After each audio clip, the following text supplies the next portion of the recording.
Hi dear friends, welcome to chalk board stories. അപ്പോൾ എല്ലാവർക്കും daily ബൂസ്റ്ററിലേക്ക് സ്വാഗതം. അപ്പോൾ നമുക്ക് ഇംഗ്ലീഷും മലയാളത്തിൻ്റെ വൊക്കാബുലറി പോർഷനാണ്. അപ്പോൾ നമുക്ക് PYQസിലൂടെ നമുക്ക് എന്താണ് പതുക്കെ വൊക്കാബുലറി പഠിച്ച് നമുക്ക് എക്സാം ക്രാക്ക് ചെയ്തെടുക്കാം. അപ്പോൾ എക്സാം ക്രാക്ക് ചെയ്യണമെങ്കിൽ നമുക്ക് ബാക്കി GK ഒക്കെ പഠിച്ചിട്ട് മാത്രം കാര്യമില്ല. ഇംഗ്ലീഷിലും മലയാളത്തിലും അത്യാവശ്യം നല്ല മാർക്ക് സ്കോർ ചെയ്താലേ നമ്മുടെ ഓരോ മാർക്കും നമുക്ക് ഭയങ്കര വിലപ്പെട്ടാണല്ലേ. അപ്പോൾ റാങ്ക് ലിസ്റ്റിലേക്ക് കയറാനായിട്ട് വൊക്കാബുലറി പോർഷൻസ് എന്ന് പറഞ്ഞാൽ ഭയങ്കര ഇമ്പോർട്ടൻ്റ് ആയിട്ടുള്ള കാര്യമാണ്. അപ്പോൾ ഗ്രാമർ പഠിക്കുമ്പോൾ നമുക്ക് വൊക്കാബുലറി ഒറ്റടിക്കിരുന്ന് പഠിച്ചെടുക്കാനായിട്ട് ബുദ്ധിമുട്ടായിരിക്കും. കുറേശ്ശെയായിട്ട് നമ്മൾ പഠിച്ച് വെച്ച് കഴിഞ്ഞാൽ നമുക്ക് എക്സാം ആകുമ്പോഴേക്കും അത് എളുപ്പമായിരിക്കും. അപ്പോൾ ഡെയിലി ഉള്ള ഈ ക്വസ്റ്റ്യൻ സെക്ഷനിൽ നിന്ന് നമുക്ക് 5 ക്വസ്റ്റ്യൻ വീതമേ ഉള്ളൂ. ഇംഗ്ലീഷ് 5 ക്വസ്റ്റ്യൻ, ഇംഗ്ലീഷ് 5 മലയാളവും. അതങ്ങനെ നിങ്ങൾ എഴുതിയെടുത്ത് പഠിച്ച് വെച്ച് കഴിഞ്ഞാൽ ലാസ്റ്റ് എക്സാം ആകുമ്പോഴേക്കും ഒന്ന് റിവൈസ് ചെയ്ത് കഴിഞ്ഞാൽ അത്യാവശ്യം നിങ്ങൾക്ക് വൊക്കാബുലറി പോർഷൻ മാർക്ക് നമുക്ക് സ്കോർ ചെയ്തെടുക്കാൻ പറ്റും. കാര്യം എപ്പോഴും ചോദിക്കുന്നത് പ്രീവിയസ് ഇയറിൽ ചോദിച്ച ക്വസ്റ്റ്യൻസൊക്കെ തന്നെയായിരിക്കും. അപ്പോൾ നമുക്കത് പതുക്കെ പഠിച്ചെടുക്കാം. ക്വസ്റ്റ്യനിലേക്ക് പോകാം. The antonym of extravagant is. Extravagant ആ ഒരു മീനിങ് വേർഡിൻ്റെ ആൻറ്റോണിയം ഓപ്പോസിറ്റാണ് ചോദിച്ചിരിക്കുന്നത്. എല്ലാ പരീക്ഷകളിലും ഒരു ഓപ്പോസിറ്റ് അല്ലേ, ഒരു ആൻറ്റോണിയം ഒരു സിനോണിയം ഒരു മീനിങ് അല്ലെങ്കിൽ ഒരു ഓപ്പോസിറ്റ് എപ്പോഴും ഉണ്ടാകുന്ന. അപ്പം നമുക്കിവിടെ ആൻറ്റോണിയമാണ് ചോദിച്ചിരിക്കുന്നത്. അപ്പോൾ എന്താണ് എക്സ്ട്രാവേഗൻറ്റ് മീനിങ്? എന്താണ് എക്സ്ട്രാവേഗൻറ്റ് എന്ന് പറഞ്ഞു കഴിഞ്ഞാൽ? ലാവിഷ് അല്ലേ, ലാവിഷായിട്ട് ആ ഒരു മീനിങ് ആണ്. അതായത് അതിര് കടന്ന് ചിലവാക്കുക, ആ ഒരു പറയത്തില്ലേ, അതിരു കടന്നത്. ഒരു എക്സാമ്പിൾ പറയാനാണെങ്കിൽ എന്ത് പറയാൻ പറ്റും? ഹെർ എക്സ്ട്രാവേഗൻ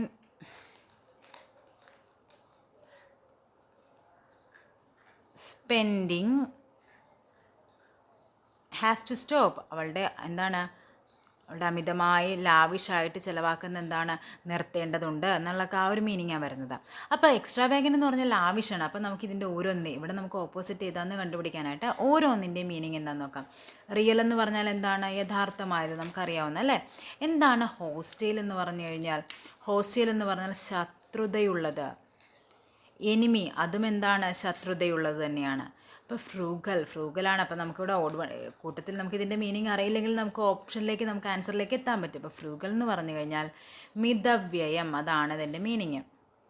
അപ്പോൾ ഇവിടെ ആൻസർ വരുന്നത് എക്സ്ട്രാവേഗൻ്റെ ഓപ്പോസിറ്റായിട്ട് വരുന്നത് ഓപ്ഷൻ സി ആണ്, ഫ്രൂഗലാണ്. ഫ്രൂഗൽ എന്ന് പറഞ്ഞാൽ എന്താണ്? മിതവ്യയം. അപ്പോൾ എക്സ്ട്രാവേഗൻ്റ് എന്ന് പറഞ്ഞാൽ എന്താണ്? ലാവിഷായിട്ട് അതിര് കടന്നത്, അതാണ് ആ മീനിങ് ആയിട്ട് വരുന്നത്. ഇത് നമ്മുടെ LDC 2020 ചോദിച്ച ക്വസ്റ്റ്യനാണ്. സ്പെഷ്യൽ റിക്രൂട്ട്മെൻറ്റ് നടത്തിയ എക്സാമിൻ്റെ ആയിരുന്നു. അടുത്ത ക്വസ്റ്റ്യനിലേക്ക് പോകാം. The gender of the word peacock. Peacock എന്ന് പറയുന്നത് ഏത് ജെൻഡറാണെന്നാണ് ചോദിച്ചിരിക്കുന്നത്. നമ്മളെപ്പോഴും പഠിച്ചിരിക്കുന്നത് തന്നെ പീക്കോക്ക്, പീഹെൻ എന്ന് നമ്മൾ പഠിച്ചു വയ്ക്കും. പക്ഷേ അത് ഏതാണ് മസ്കുലിൻ ഏതാണ് ഫെമിനിൻ നമ്മൾ അറിഞ്ഞിരിക്കണം. അപ്പോൾ പീക്കോക്ക് എന്ന് പറഞ്ഞത് എന്താണ്? അതൊരു മസ്കുലിൻ ക്യാരക്ടറാണ് അല്ലേ. അപ്പോൾ പീക്കോക്കിൻ്റെ ഫെമിനിൻ എന്താണ്? പീക്കോക്ക്, പീഹെൻ, അതാണ് പെൺമയിലിനെ പറയുന്നത്. അതേപോലെ നമുക്ക് കുറച്ച് കോമൺ ആയിട്ട് പഠിച്ചു വയ്ക്കാം. ഡോഗ് എന്താണ്? ഡോഗിൻ്റെ പെണ്ണിന് പറയുന്ന പേരാണ് ബിച്ച്. അതേപോലെ ഹോഴ്സ് ആണെങ്കിൽ എന്താണ്? ഹോഴ്സ് ആണെങ്കിൽ അത് മെയർ. അതേപോലെ ഷീപ്പ് നമ്മൾ ഇന്നലെ പഠിച്ചതാണ്. ഷീപ്പ്, റാം, ഈവ് എന്ന് പറയാം. അതേപോലെ ഷീപ്പിനും എന്താണ് പറയുന്നത്? Eve.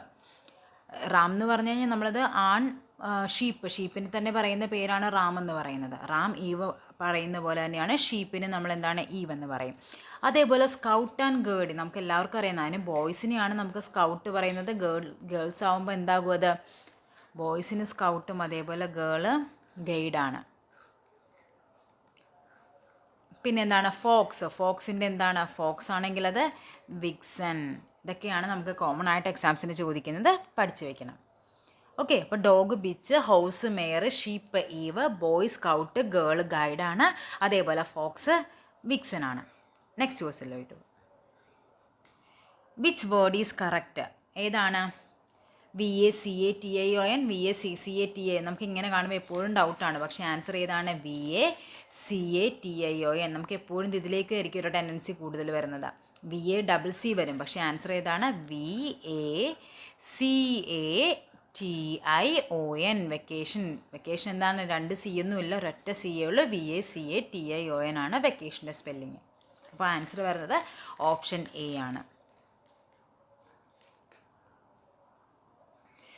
Choose the correct idiom to substitute the underlined word. He did the work irregularly എന്ന മീനിങ് വരുന്ന ആ ഒരു ഇഡിയം ഏതാണെന്നാണ് ചോദിച്ചിരിക്കുന്നത്. In black and white, by fits and start in deep water head over heels. ഇവിടെ നമുക്ക് answer ആയിട്ട് വരുന്നത് ബൈ ഫിറ്റ്സ് ആൻഡ് സ്റ്റാർട്ട് ആണ്, ഇറഗുലർലി. അപ്പോൾ ബൈ ഫിറ്റ്സ് ആൻഡ് സ്റ്റാർട്ടിൻ്റെ മീനിങ് എന്താണ്? ഇറഗുലർലി. ഇതാണ് ബൈ ഫിറ്റ്സ് ആൻഡ് സ്റ്റാർട്ട്സിൻ്റെ മീനിങ്. നെക്സ്റ്റ് ക്വസ്റ്റിലോട്ട് പോവാം. One word substitution for the original inhabitants of the place.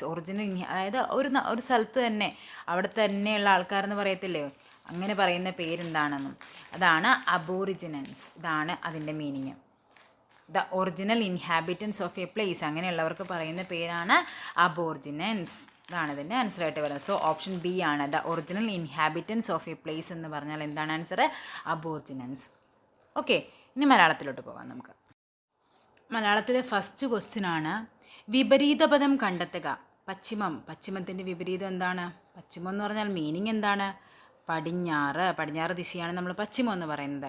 ഇത് 12th പ്രിലിംസ്, അതായത് നമ്മൾ +2 ലെവൽ പ്രിലിംസ് നടത്തിയതിൽ 2022 ഫേസ് 3 ക്വസ്റ്റ്യൻസ് ആയിരുന്നു. എളുപ്പമാണ് അല്ലേ? പശ്ചിമം എന്താണ് ഓപ്പോസിറ്റ്? എല്ലാവർക്കും നമുക്കറിയാവുന്നതാണ്, പൂർവ്വമാണ്. എങ്കിൽ അണിയം ഓപ്പോസിറ്റ് എന്താണ്? അണിയം ഓപ്പോസിറ്റാണ് അമരം. അതായത് നമ്മുടെ വള്ളമില്ലേ, വള്ളത്തിൻ്റെ മുൻഭാഗത്തിനെയാണ് നമ്മൾ അണിയം എന്ന് പറയുന്നത്. പുറകിലിരിക്കുന്ന അമരക്കാരൻ എന്ന് പറയത്തില്ലേ, അപ്പോൾ ഇത് അമരവും.